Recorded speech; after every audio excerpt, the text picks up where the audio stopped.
Since when we talk about what's wrong with the internet, we have to talk about what's wrong with the world. What has been constructed is a system that is fundamentally unfair. What do I mean by that? Look at economy.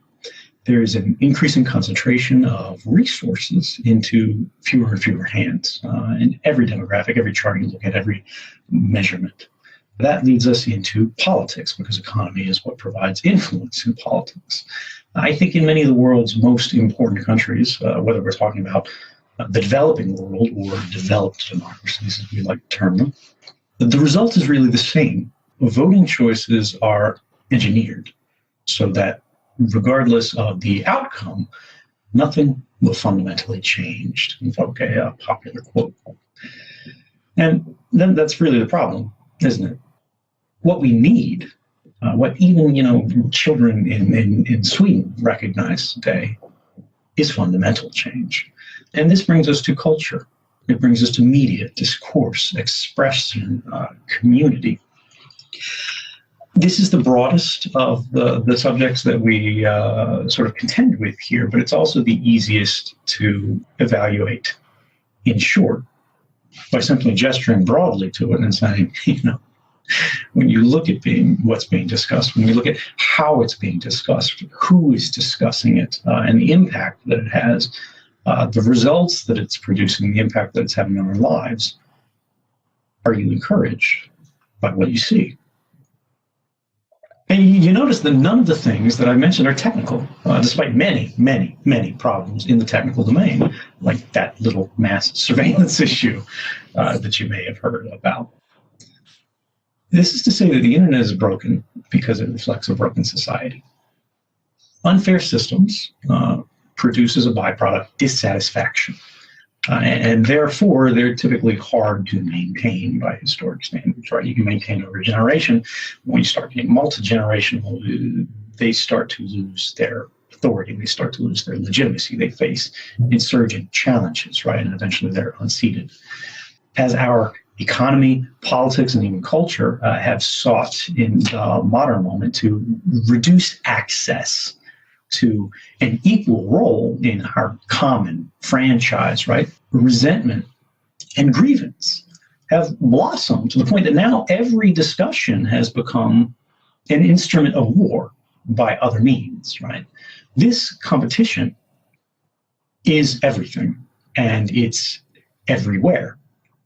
But who is it that competes, right? For all the breathless talk of radicalism and the increase of extremes, which do exist, they are out there, they are happening, I see very little in the way of this blood sport sort of spreading as a kind of contagion amongst banks, right? As far as the average worker should be concerned, the largest political parties in any given election in a given country tend to be two different brands of the same Pinkerton. Everywhere that matters, prices go up, while wages fail to keep pace. Institutions, governmental and corporate, have borrowed and spent the wealth of a generation that will never enjoy its fruits. And what are you going to do about it? You see this happening. It's not advertised, but it is apparent. If you are the average person, you're going to write a hilariously mean tweet about it, about someone that you don't like. You're going to impose it on them. You're going to pick the target of hate, and you're going to express that hate. And then you're going to post a picture of yourself, in contrast, looking extremely cool on Instagram. You're going to do these things from a device that you paid for, but you don't truly own, using apps that answer to just about anyone who is not you. And for what? For the likes. Everything is for the likes. It's for the approval of peers. It's in pursuit of that brief, shining moment that we can leave this, decaying hellscape behind and be elevated to the attention of those that we care about, the attention of the crowd. And this is to say that the internet is broken because institutions are competing against the individual, while the individual competes amongst itself. And this is by design. Competition is everywhere, but only amongst the powerless. We are set against each other in 1,000 ways, from morning until night. We are encouraged to perform in this daily talent show where even when we win, the only reward is the drumming of faraway fingers on a little red heart icon. Meanwhile, there is no competition at all amongst those who rent out the stage upon which these little dramas that represent our lives are played out on. The little dramas of their lives, these little people called we. From ad space to electricity to bandwidth to rent, we pay and we pay and we pay. We pay for the privilege of competing in a contest that society cannot win.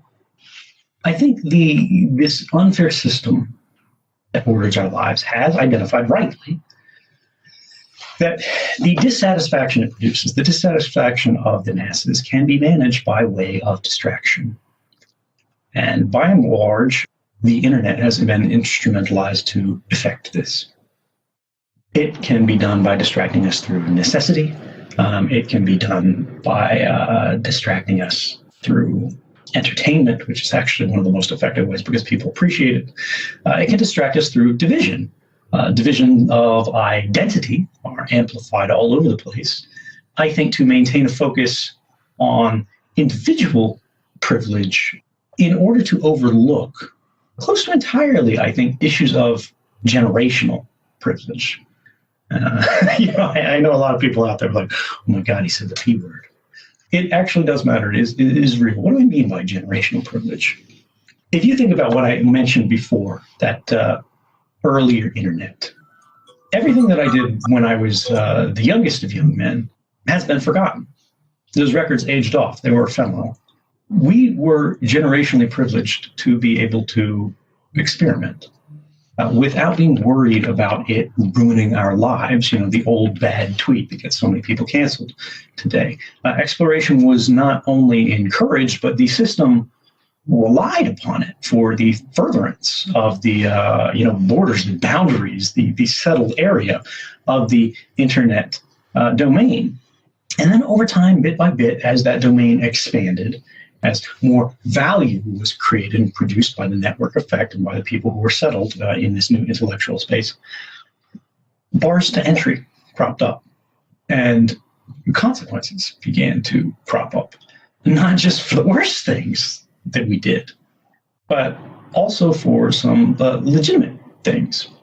And as that has happened, as that has become systematized, as that has become automated, as we have been profiled, as everything we click on, everything that we search for has been padded out into this automatic dossier, perfect records of private lives for every given person who hasn't done anything wrong.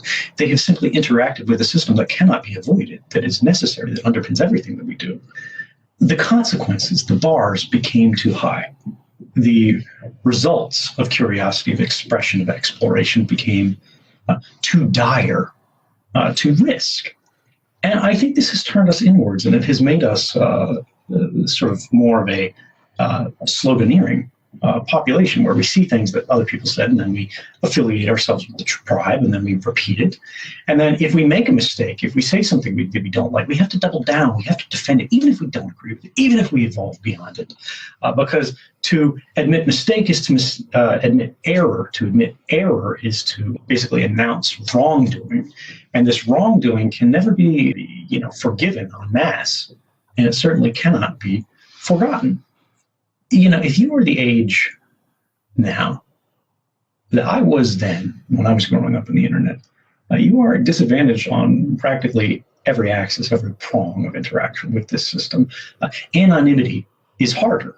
If you want to look something up and don't want it to be traced back to you, it's difficult to kind of shelter your routes of inquiry. Pseudonymity is discouraged. Private identity in general is culturally looked down upon now, seen as unseemly, or I think even in many contexts,